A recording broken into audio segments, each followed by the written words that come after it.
l'instant, les ministres, eux, profitent de leurs vacances tout en étant nombreux à se montrer quand même au travail. L'enjeu est toujours symbolique face à une opinion publique rarement tendre avec son exécutif. Interdit de donner l'impression d'être en train de se prélasser, Adrien Beck. Ils sont nombreux, les ministres ou secrétaires d'État, à multiplier les déplacements de terrain ces derniers jours. On pourrait appeler ça devoir de vacances ou carte postale des ministres. Le teint allé, certes, mais sur le terrain, en plein mois d'août, souvent à quelques encablures de leur lieu de vacances, comme Elisabeth Borne, chargée de l'écologie en gilet de sauvetage sur un bateau de la SNSM de Corse en fin de semaine dernière.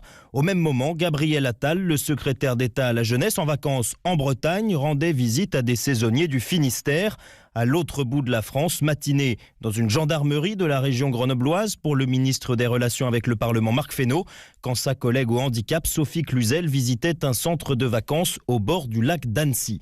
Volonté de montrer un gouvernement en action, malgré la torpeur estivale. Et puis, ça nous permet de rencontrer les gens tranquillement, sans grand barnum, confie un ministre.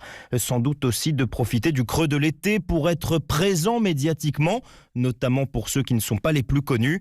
Une exception tout de même, Christophe Castaner, resté sur le pont jusqu'à ses tout derniers jours, entre affaires Steve Maia-Caniço et incendie dans le sud notamment. Son entourage confie que le ministre va essayer de souffler quelques jours avant la rentrée. Adrien Beck du service politique d'Europe 1.